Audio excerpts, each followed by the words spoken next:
one. Eoghan Corry, the editor of Air and Travel magazine, is with me now.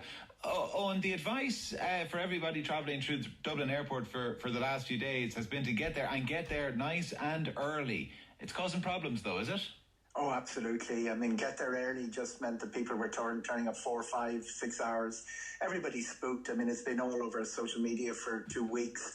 And the Dublin Airport opened it opened the security for 24 hours, so that you had cover from 2, 3 in the morning. The problem was you had very little cover from 2 or 3 in the morning. You had about 2 security check-in gates there. And by the time 6 o'clock and the full roster came on, the queues were running way past the hour. Okay, so what is the latest advice then from Dublin Airport? Dublin Airport saying don't arrive too early. If your flight is after 8, leave the early queues to the 6 a.m. There's the first flights will be around 5:45 for Ventura, places like that. So leave a bit of room for the early people to get through, and then arrive 2.5 hours before, or 3.5 if it's long haul. Ryanair saying don't arrive before 2.5 hours. They've also chipped in with some information today. And I mean, are Dublin Airport guaranteeing people that if they arrive 2.5 hours before a short haul flight, they will get through the airport? Nobody's guaranteeing anything, but their flights have not been missed. That big drama we had the first week of the summer schedule. The reason this broke was it moved from winter schedules to summer schedules, and the first weekend of that was when we had a lot of social media saying people had missed flights. Now, things have been improving since, but the real problem is this is totally unpredictable. The queues are running around 60 minutes and less in that peak area. And remember, the peak hour in Dublin Airport is from 5 to 7 in the morning.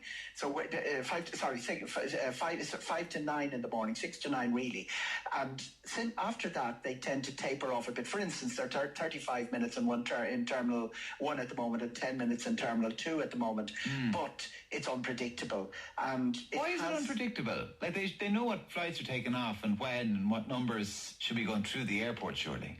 Rostering is only part of the problem here. Availability of staff, COVID absences are the other.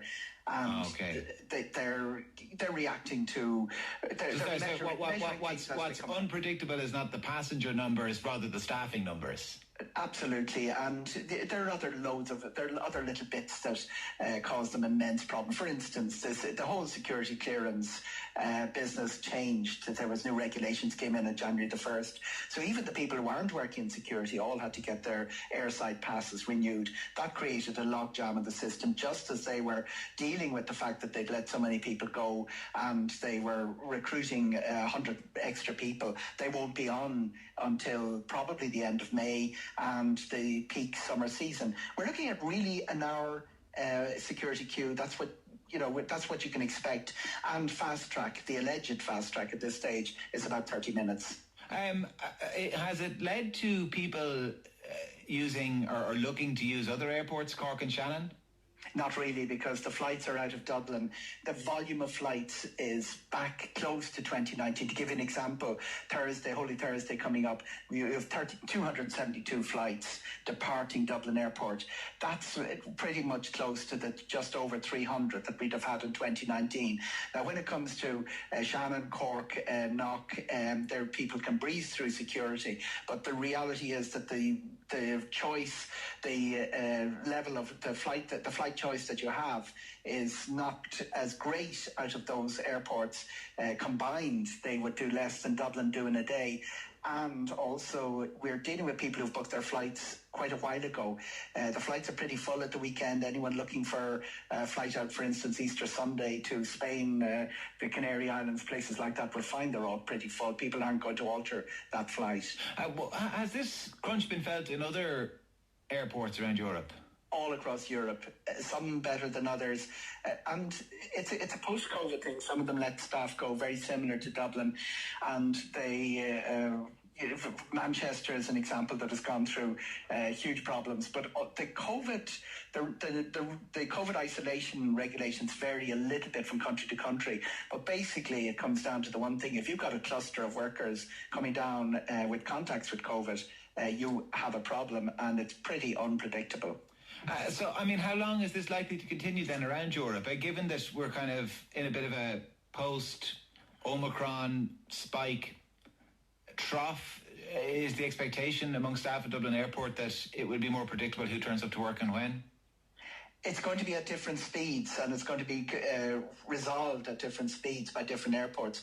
I was at an aviation conference in Brussels that Dalton Phillips was speaking at, and the message really was, when he was talking about the problems at Dublin Airport, was that it's a shared problem. It's basically, the labour market is, it's not a buyer's market for people trying to hire security, so everybody is finding that great difficulty in getting staffing back up for the post-COVID surge. But I mean, the passenger surge, not the COVID surge, and the reason it's called security is you can't just hire anyone.